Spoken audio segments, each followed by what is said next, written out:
Hi hello ನಮಸ್ಕಾರ. ನಾನು ನಿಮ್ಮ ಸ್ಪರ್ಶ ಗೌಡ. ಯಾರೆಲ್ಲ ಇನ್ನು ಕಾಮನಬಿಲ್ಲು ಕಥಾಗುಚ್ಛ ಯೂಟ್ಯೂಬ್ ಚಾನಲ್ಗೆ ಸಬ್ಸ್ಕ್ರೈಬ್ ಆಗಿಲ್ವೋ ಕೂಡಲೇ ಸಬ್ಸ್ಕ್ರೈಬ್ ಆಗಿ. ಕತೆ ಇಷ್ಟ ಆದರೆ ಶೇರ್ ಮಾಡಿ, ಲೈಕ್ ಮಾಡಿ ಹಾಗೂ ಕಮೆಂಟ್ ಮಾಡಿ. ನಾನು ಇವತ್ತು ಹೇಳ್ತಿರೋ ಕತೆ ನೀ ಹಚ್ಚಿದ ಕುಂಕುಮ ಭಾಗ 16. ಏನ್ರಪ್ಪ ತಿಂಡಿ? ಯಜಮಾನ್ರೇ, ಮನೇಲಿ ಯಾರಿದ್ದೀರಾ? ಜೋರಾಗಿ ಮಾತಾಡುತ್ತಾ ಬಂದವಳು ವಸುಂಧರ, ಆ ಮನೆಯ ಹಿರಿಯ ಮಗಳು. ಅತ್ತೆ, ವಾಟ್ ಅ ಬಿಗ್ ಸರ್ಪ್ರೈಸ್ ಎನ್ನುತ್ತಾ ಖುಷಿಯಿಂದ ಚಿಕ್ಕ ಮಕ್ಕಳಂತೆ ಓಡಿ ಹೋಗಿ ಅತ್ತೆಯನ್ನು ತಬ್ಬಿದ್ದ ಪರಾಶರ. ಏನೋ ನನ್ನ ಅಳಿಯ, ನನ್ನ ನೆನಪಿದ್ಯಾ? ಎಲ್ಲೋ ಮರೆತು ಆಗಿದೆ. ನಾನು ಇದೇ ಊರಲ್ಲಿ ಇರೋದು ಕಣೋ, ನೀನು ಬರೋದೇ ಇಲ್ಲ, ಹಾಗಾಗಿ ನಾನೇ ಬಂದೆ ಎಂದರೆ ಅವನು ಅವರಿಗೆ ನಮಸ್ಕರಿಸಿದ. ಒಳ್ಳೆಯದಾಗಲಿ ಕಂದ, ಆದಷ್ಟು ಬೇಗ ಮತ್ತೆ ಮದುವೆಯಾಗಲಿ ನಿಂಗೆ. ಮನ ತುಂಬಿ ಹಾರೈಸಿದವರ ಕಂಗಳು ತೇವವಾಗಿತ್ತು. ಪ್ರತಿ ಬಾರಿಯೂ ಅವರ ಆರೈಕೆ ಇದೆ. ನಾನು ಬಂದಿದ್ದೀನಿ ಕಣೋ ಅಳಿಯ, ಬರೀ ಅತ್ತೆಯನ್ನು ಮಾತ್ರ ವಿಚಾರಿಸಿಕೊಂಡ್ರೆ ಹೇಗೆ? ಹೆಂಡತಿಯ ಕಣ್ಣೀರು ಸಹಿಸದ ಸದಾಶಿವ ಮಾತು ಮರೆಸಿದ್ದರು. ಬಂದ ಕೂಡಲೇ ಅಲ್ಲೊಂದು ಭಾವನಾತ್ಮಕ ಸಂದರ್ಭ ನಿರ್ಮಾಣವಾಗುವುದು ಅವರಿಗೆ ಬೇಡವಾಗಿತ್ತು. ಸಾರಿ ಮಾವ, ಬನ್ನಿ. ಅವರ ಕಾಲಿಗೂ ನಮಸ್ಕರಿಸಿದ್ದ. ಇವರ ಧ್ವನಿಯನ್ನು ಕೇಳಿದ ಸರಿತಾ, ವಸು ಅತ್ಗೆ, ಅಣ್ಣ ಬನ್ನಿ ಎಂದು ಮತ್ತುಳಿದವರನ್ನು ಕೂಗಿದ್ದರು. ವಸು ಎನ್ನುವ ಹೆಸರು ಕೇಳಿಯೇ ಎಲ್ಲರೂ ಓಡೋಡಿ ಬಂದರು. ವಸು ಇದ್ದಲ್ಲಿ ಮಾತಿಗೆ, ನಗುವಿಗೆ ಕೊರತೆ ಇಲ್ಲ. ಸದಾಕಾಲ ನಗುವಿನ ಚಿಲುಮೆ ಅವಳು. ಆದರೆ ಆ ಭಗವಂತ ಅವಳಿಗೆ ಮಾತ್ರ ನೋವನ್ನೇ ಕೊಟ್ಟು ಪರೀಕ್ಷೆ ಮಾಡಿದ್ದಾನೆ. ನಿತ್ಯಾನಂದರು ವಿಶಾಲಾಕ್ಷಿ ಖುಷಿಗೆ ಪಾರವೇ ಇಲ್ಲ. ಅವರೇ ಖುದ್ದಾಗಿ ಹಿಂದಿನ ದಿನ ಕರೆ ಮಾಡಿ ಮೊಮ್ಮಗ ಆಸ್ಟ್ರೇಲಿಯಾಗೆ ಹೋಗುವುದರ ಜೊತೆಗೆ ಅರುಂಧತಿ ಬರುವ ವಿಷಯವನ್ನು ತಿಳಿಸಿದ್ದರು. ಹಾಗಾಗಿ ಮನಸ್ಸು ತಡೆಯದೆ ಬಂದಿದ್ದಳು ವಸು. ಮತ್ತೊಂದು ಮುಖ್ಯವಾದ ವಿಷಯ ಏನೆಂದರೆ, ಪರಾಶರನ ಹೆಂಡತಿ ಸವಿತಾ ವಸುಂಧರ ಹಾಗೂ ಸದಾಶಿವರ ಒಬ್ಬಳೇ ಮಗಳಾಗಿದ್ದಳು ಎಂಬುದು. ತವರ ಸಂಬಂಧ ಉಳಿಸಿ ಬೆಳೆಸಬೇಕು ಎಂದು ಇಷ್ಟಪಟ್ಟು ಮಾಡಿಸಿದ ಮದುವೆ. ಆದರೆ ಮಗಳ ಆಯಸ್ಸು ಕಡಿಮೆ ಇತ್ತು. ಪರಾಶರ ನೋವಲ್ಲಿ ಬಿದ್ದ ಎಂಬ ಕೊರಗು ಈಗಲೂ ಇದೆ ಅವರಿಗೆ. ಅಬ್ಬಾ, ಈಗಲಾದರೂ ಬಂದ್ಯಲ್ಲ ವಸು, ನಮ್ಮನ್ನ ಮರೆತೇ ಅಂದ್ಕೊಂಡಿದ್ದೆ ಎಂದರು ವಿಶಾಲಾಕ್ಷಿ ಮಗಳ ಮೈದಡವಿ. ಬಂದೆ, ಇನ್ನು ಮಗುವಿನ ಮದುವೆ ಮುಗಿಸಿಯೇ ಹೋಗೋದು ಅಲ್ವೇನೋ ಮಗು ಎಂದಳು ಪರಾಶರನ ಕೂದಲಲ್ಲಿ ಕೈಯಾಡಿಸುತ್ತ. ಅವರ ಮಾತಿಗೆ ಅವನ ನಗುವೆ ಉತ್ತರವಾಗಿತ್ತು. ಏಕೆಂದರೆ ವಸು ಅತ್ತೆ ಎಂದರೆ ತುಂಬ ಪ್ರೀತಿ ಅವನಿಗೆ. ಅವರ ಮಾತನ್ನು ಮೀರುವುದಿಲ್ಲ ಎಂಬುದಕ್ಕಿಂತ ಹೆಚ್ಚಾಗಿ ಅವರ ಮೇಲೆ ಪ್ರೀತಿ, ಅಭಿಮಾನ ಹೆಚ್ಚು ಅವನಿಗೆ. ಹಾಗಾಗಿ ಅವರಿಗೆ ಎದುರಾಡನು. ಹೂನಮ್ಮ, ನೀನು ಬಂದ್ಯಲ್ಲ, ಇನ್ನು ಅವನ ಮದುವೆ ಚಿಂತೆ ನಮಗಿಲ್ಲ. ವಿಶ್ವ ಹೇಳುವುದರ ಜೊತೆಗೆ ಪತ್ರದ ಕುರಿತು ಹೇಳಿ ಮುಗಿಸಿದರು. ನೀನೇನೋ ಯೋಚನೆ ಮಾಡಬೇಡ ವಿಶ್ವ, ಆ ಜವಾಬ್ದಾರಿ ನಂದು. ಮಗುವಿನ ಜೀವನ ಹೀಗೆ ಏಕಾಂತದಲ್ಲಿ ಕಳೆದು ಹೋಗೋಕೆ ಬಿಡಲ್ಲ ನಾನು, ನಗಾಡುತ್ತಲೇ ಹೇಳಿದರು. ಪರಾಶರನ ಕಡೆ ಓರೆ ನೋಟ ಬೀರುತ್ತ. ಅವನು ತಲೆ ತಗ್ಗಿಸಿ ಕುಳಿತೇ ಇದ್ದ. ಅವನನ್ನು ನೋಡಿ ಮುಸಿಮುಸಿ ನಕ್ಕರು ಮನೆಯವರು. ಅತ್ತೆಯ ಎದುರು ಅವನ ಕೋಪ ನಡೆಯುವುದಿಲ್ಲ ಎಂದು ಚೆನ್ನಾಗಿ ಗೊತ್ತಲ್ಲ. ಆರ್ಯ ಬಂದು ಅಜ್ಜಿ ಎಂದು ವಸು ತಡೆಯೇರಿ ಕುಳಿತ. ತಾವು ತಂದ ಹಣ್ಣು, ಬಿಸ್ಕತ್, ಹೊಸ ಬಟ್ಟೆ ಅವನಿಗೆ ನೀಡಿ ಅವನ ಖುಷಿಯಲ್ಲಿ ತಾವು ಭಾಗಿಯಾದರು. ಹುಲಿಯು ಬಂದು ಅತ್ತೆಯ ಕಾಲಿಗೆ ಬಿದ್ದು ಆಶೀರ್ವಾದ ತೆಗೆದುಕೊಂಡ. ವಸು ಕುಳಿತು ತಾಳ್ಮೆಯಿಂದ ಅವನು ಆಸ್ಟ್ರೇಲಿಯಾ ಹೋಗುವ ಕುರಿತು ವಿಚಾರಿಸಿದರು. ಹಾಗೂ ಅರುಂಧತಿ ವಿಷಯವೂ ಮಧ್ಯ ಸುಳಿದು ಹೋಯಿತು. ಬರೀ ಮಾತಿನದ್ದೇ ಭರಾಟೆಯಲ್ಲಿ ಅಕ್ಕಪಕ್ಕದ ಮನೆಯವರಿಗೂ ಕೇಳುವ ಮನೆಯವರ ಜೋರಾದ ನಗು. ವಸು ಬಂದದ್ದು ಮನೆಯಲ್ಲಿ ಸಂಭ್ರಮವೇ ಸಂಭ್ರಮ. ಸರಿತಾ ಹಾಗೂ ವಿಶಾಲಾಕ್ಷಿ ಹಬ್ಬದಡುಗೆ ಮಾಡಲು ನಿಂತರು. ಪರಾಶರನಿಗೆ ಕಾಲೇಜಿಗೆ ಹೋಗಲು ಮನಸ್ಸು ಬಾರದೆ ರಜಾ ಹಾಕಿದ. ಮಾರನೇ ದಿನವೂ ಆತ ರಜಾ ತೆಗೆದುಕೊಂಡಿದ್ದ. ಕಾರಣ, ಹುಲಿ ಆಸ್ಟ್ರೇಲಿಯಾ ಹೊರಡುವವನಿದ್ದ. ಅವನಿಗಾಗಿ ಮನೆಯವರೆಲ್ಲ ಶಾಪಿಂಗ್ ಹೋಗಬೇಕು ಎಂದುಕೊಂಡಿದ್ದರು. ಈಗ ವಸು ಕೂಡ ಬಂದಳು. ಇನ್ನೇನು ಬೇಕು ಹಬ್ಬ ಮಾಡಲು? ಇವರ ಜೊತೆಯಾಗಿ ತಾರಿಣಿಯೂ ಬಂದು ಸೇರಿಕೊಂಡಳು.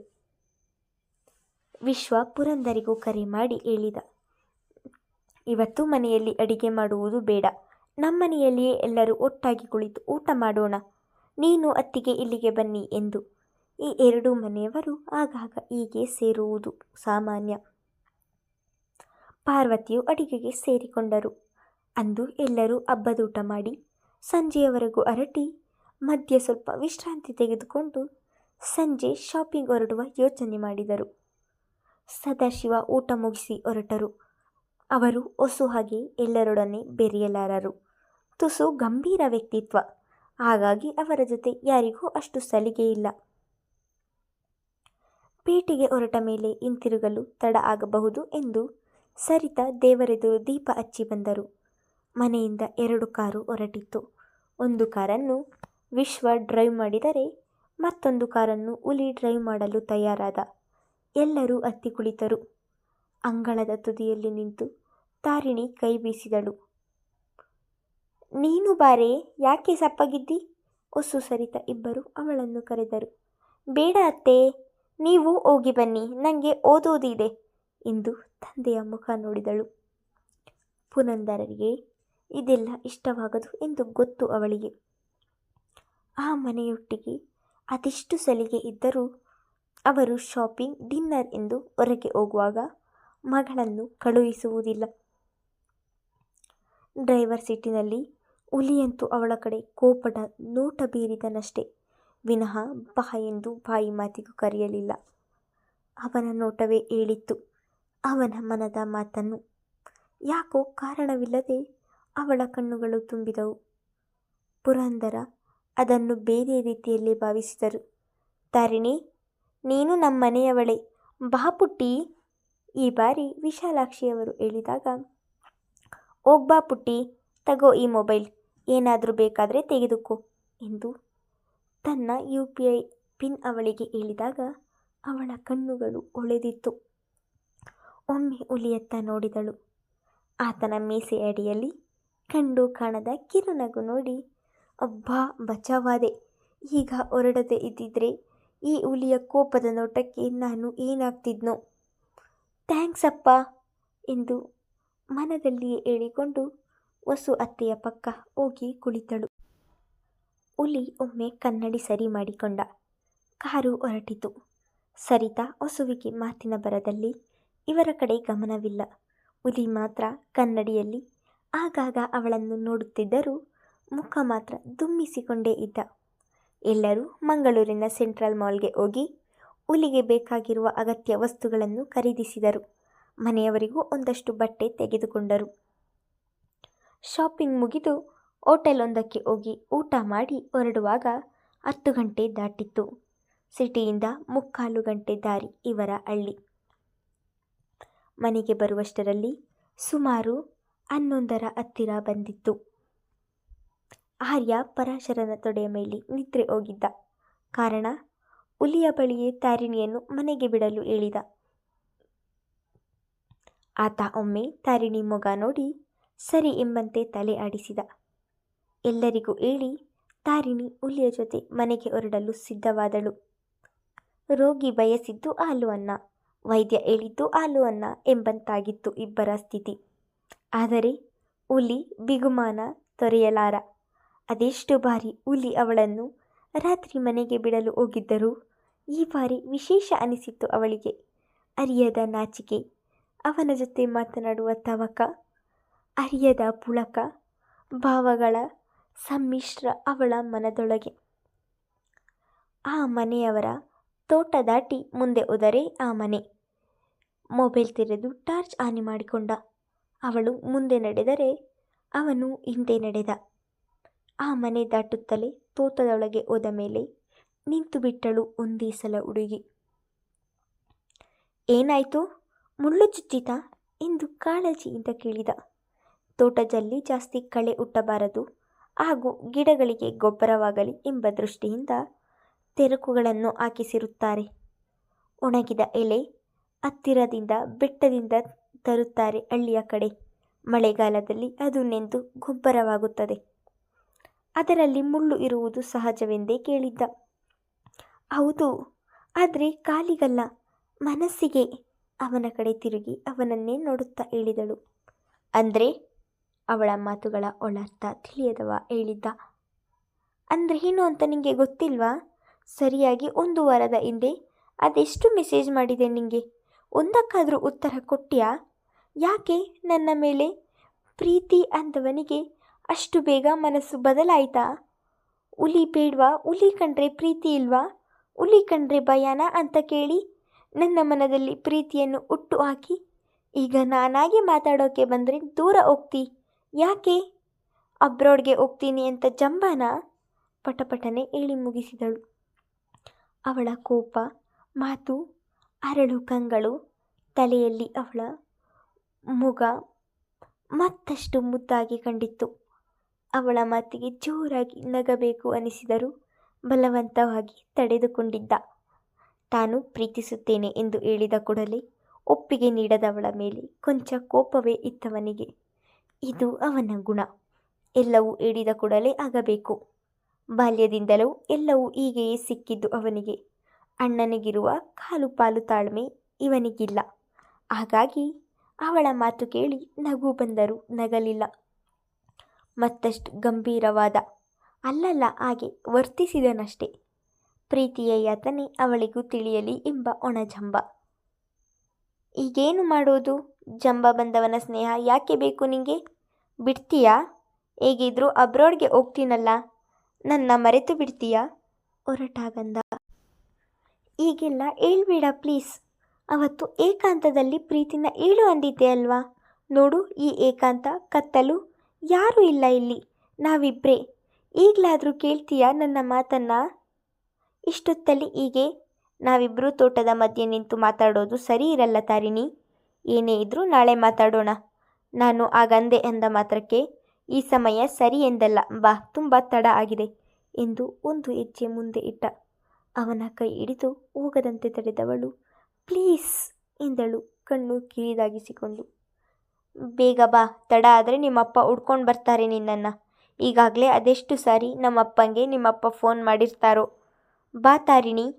ಅವಳು ಕೈ ಹಿಡಿದಂತೆ ಮುಂದೆ ನಡೆದು ಹೋದ. ಆಯಿತು, ಹೋಗೋಣ. ಆದರೆ ನಾನು ನಿನಗಾಗಿ ಶರ್ಟ್ ತಂದಿದ್ದೀನಿ. ಇದನ್ನೇ ನಾಳೆ ಹಾಕೋತೀಯಾ? ನಾನು ಪ್ರೀತಿಯಿಂದ ತಂದಿದ್ದು. ನೀನು ಏನು ಹೇಳೋದು ಬೇಡ. ಈ ಶರ್ಟ್ ಹಾಕೋ ಸಾಕು. ನಿನ್ನ ಪ್ರೀತಿ ನನಗೆ ಅರ್ಥ ಆಗುತ್ತೆ ಎಂದು ತನ್ನ ಬಟ್ಟೆ ಬ್ಯಾಗಿನಿಂದ ಕವರ್ ತೆಗೆದು ಅವನ ಕೈಗಿಟ್ಟಳು. ಅವನು ಯಾವ ಭಾವವನ್ನು ವ್ಯಕ್ತಪಡಿಸದೆ, ಅವಳ ಪ್ರಶ್ನೆಗೂ ಉತ್ತರಿಸದೆ ಅದನ್ನು ತೆಗೆದುಕೊಂಡು ಥ್ಯಾಂಕ್ಸ್ ಎಂದ. ಕನಿಷ್ಠ ತೆರೆದು ನೋಡಲು ಇಲ್ಲ, ನೋಡುವ ಸಮಯವೂ ಇಲ್ಲ ಎಂದಿಟ್ಟುಕೊಳ್ಳಿ. ಮತ್ತೆ ಅವನ ಕೈ ಹಿಡಿದಳು. ಏನು ಎಂಬಂತೆ ಅವಳನ್ನು ನೋಡಿದ. ಹೀಗೆ ಹೋಗೋಣ, ಮತ್ತೆ ಸಿಗುವುದು 2 ವರ್ಷದ ನಂತರವಾ ಎಂದವಳು ಅವನ ಕೈಯನ್ನು ಮತ್ತಷ್ಟು ಗಟ್ಟಿಯಾಗಿ ಹಿಡಿದುಕೊಂಡಳು. ಕಣ್ಣೀರ ಹನಿ ಪಟಪಟ ಎಂದು ಕೆಳಗೆ ಬಿತ್ತು. ಅವನ ಹೃದಯವು ನೊಂದಿತ್ತು. ಆದರೆ ಆ ರಾತ್ರಿಯ ಹೊತ್ತು ಅವಳನ್ನು ಸಮಾಧಾನ ಮಾಡುವುದಕ್ಕಿಂತ ಹೆಚ್ಚಾಗಿ ಅವಳನ್ನು ಮನೆಗೆ ಬಿಡುವುದೇ ಮುಖ್ಯವಾಗಿತ್ತು. ಹಾಗಾಗಿ ಸುಮ್ಮನಿದ್ದ. ಹೆಚ್ಚಾಗಿ ಅಂದು ತಾನು ಅಷ್ಟು ಕೇಳಿದರೂ ಅವಳು ಯಾವುದೇ ಸ್ಪಷ್ಟೀಕರಣ ನೀಡದೇ ಇದ್ದಿದ್ದು ಅವನ ಇಂತಹ ನಡೆಗೆ ಕಾರಣ. ಅವಳು ಅವಳಾಗಿಯೇ ಮನಸ್ಸು ತೆರೆದಿಡಬೇಕು. ನಾನು ಎಷ್ಟು ಕಠೋರವಾಗಿದ್ದರೂ ಅವಳು ನನಗೆ ಹತ್ತಿರವಾಗಬೇಕು. ನಾನು ದೂರ ಹೋದಂತೆ ಅವಳು ನನ್ನ ಹತ್ತಿರ ಬರಬೇಕು. ಇಷ್ಟೇ ಅವನ ಯೋಚನೆ, ಮತ್ತೇನೂ ಇಲ್ಲ. ಸಾರಿ, ಅವತ್ತು ನನಗೆ ಏನು ಹೇಳಬೇಕು ಗೊತ್ತಾಗಲಿಲ್ಲ. ನನಗೂ ನೀನಂದರೆ ತುಂಬ ಇಷ್ಟ. ಆದರೆ ಅದು ಪ್ರೀತಿಯೋ ಸ್ನೇಹವೋ ಎಂದು ಮಾತು ಮುಂದುವರಿಸುವಷ್ಟರಲ್ಲಿ ದೂರದಲ್ಲಿ ಬ್ಯಾಟರಿ ಬೆಳಕು ಕಂಡಿತ್ತು. ಅವನು ಹೇಳಿದಂತೆ ಆಗಿತ್ತು. ಈಗಾಗಲೇ ಮನೆಯಿಂದ ಇವರು ಹೊರಟಿದ್ದು ತಿಳಿದ ಪುರಂದರರು ಅರ್ಧ ದಾರಿ ಬಂದಿದ್ದರು. ಬ್ಯಾಟರಿ ಬೆಳಕು ಕಾಣುತ್ತಲೇ ಅವನ ಕೈ ಬಿಟ್ಟಳು ಹುಡುಗಿ. ದೂರ ಸರಿದು ನಿಂತಳು. ಆದರೆ ಅವಳು ಕೊನೆಗೆ ಹೇಳಿದ ಪ್ರೀತಿಯೋ ಸ್ನೇಹವೋ ಎಂಬ ಮಾತು ಮಾತ್ರ ಅವನ ಮನದಲ್ಲಿ ಗಟ್ಟಿಯಾಗಿ ನಿಂತು ಬಿಟ್ಟಿತು. ಹಾಗಾದರೆ ಈ ಹುಡುಗಿ ನನ್ನ ಬಗೆಗೆ ಇನ್ನೂ ಗೊಂದಲದಲ್ಲಿದ್ದಾಳೆ. ಮತ್ತೆ ಕೈ ಹಿಡಿದದ್ದು ಅದು ನನ್ನ ಭ್ರಮೆಯೇ? ತಲೆ ಕೊಡವಿಕೊಂಡ. ಹುಲಿ, ನಾಳೆ ಬಂದು ಹೋಗೋ ಮನೆಗೆ. ನಿಂಗೆ ಆಸ್ಟ್ರೇಲಿಯಾಗೆ ತಗೊಂಡೋಗೋಕೆ ಮಿಕ್ಸ್ಚರ್, ಚಕ್ಕುಲಿ, ಚಟ್ನಿ ಪುಡಿ ಮಾಡಿಟ್ಟಿದ್ದಾಳೆ ನಮ್ಮನೆಯವಳು ಎಂದರು ಅವನನ್ನು ಕಾಣುತ್ತಲೇ ಪುರಂದರ. ಸರಿ ಪುರು ಅಂಕಲ್, ಬಂದು ಹೋಗ್ತೀನಿ, ಗುಡ್ ನೈಟ್, ನಿಧಾನ ಹೋಗಿ ಎಂದವ ತಾರಿಣಿಯ ಕಡೆಗೊಮ್ಮೆ ನೋಡಿ ಹೊರಟ. 10 ಹೆಜ್ಜೆ ಇಟ್ಟವಳು ಮನದಲ್ಲಿ ಅಂದುಕೊಂಡಳು, ಒಂದು ಸಾರಿ ತಿರುಗಿ ನೋಡು ಹುಲಿ, ನೀನು ತಿರುಗಿ ನನ್ನ ಮೇಲೆ ನಿನಗೆ ತುಂಬ ಪ್ರೀತಿ ಎಂದು. ತಂದೆಗೆ ನೆಪ ಹೇಳಿ ತಾನು ತಟ್ಟನೆ ತಿರುಗಿ ನೋಡಿದ್ದಳು. ಆದರೆ ಆತ ತಿರುಗಿ ನೋಡಲಿಲ್ಲ. ಅಲ್ಲಿಂದ ಶುರುವಾಗಿತ್ತು ಅವಳ ಅನ್ಯ ಮನಸ್ಕತೆ. ಪುರಂದರರು ಮನೆ ತಲುಪುವುದರವರೆಗೂ ಶಾಪಿಂಗ್ ವಿಷಯ ಕೇಳುತ್ತಲೇ ಇದ್ದರು. ಆದರೆ ಆರೈಮನದಿಂದ ಉತ್ತರಿಸುತ್ತಿದ್ದ ಹುಡುಗಿಗೆ ಮಾತ್ರ ಹುಲಿ ಒಗಟಾಗಿಯೇ ಕಂಡಿದ್ದ. ನಾಳೆ ತಾನು ಕೊಟ್ಟ ಶರ್ಟ್ ಹಾಕಿಕೊಂಡು ಬರುವನೋ ಇಲ್ಲವೋ ಎಂಬ ಭಾವ ಮನದಲ್ಲಿ ಮೂಡಿತ್ತು. ಹಾಕಿಕೊಂಡು ಬಂದರೆ ಅವನು ನನ್ನನ್ನು ಕಾಡಿಸಲು ನಾಟಕವಾಡುತ್ತಿದ್ದಾನೆ ಎಂದರ್ಥ. ಇಲ್ಲ ಅಂದರೆ ನಿಜವಾಗಿಯೂ ಮುಂದೆ ಯೋಚಿಸಲು ಸಾಧ್ಯವಾಗಲಿಲ್ಲ ಹುಡುಗಿಗೆ. ದೇವರೇ, ಏನಾದರೂ ನೆಪ ಒಡ್ಡಿ ಹುಲಿ ದೇಶ ಬಿಟ್ಟು ಹೋಗದೆ ಇರುವ ಹಾಗೆ ಮಾಡಪ್ಪ ಎಂದು ಆಗದೆ ಇರುವುದನ್ನು ಬೇಡಿಕೊಂಡಳು. ಕಣ್ಣು ಮುಚ್ಚಿದರೂ ಅವನೇ ಕಂಡಿದ್ದ. ಮುಂದುವರೆಯುವುದು. ಧನ್ಯವಾದಗಳು.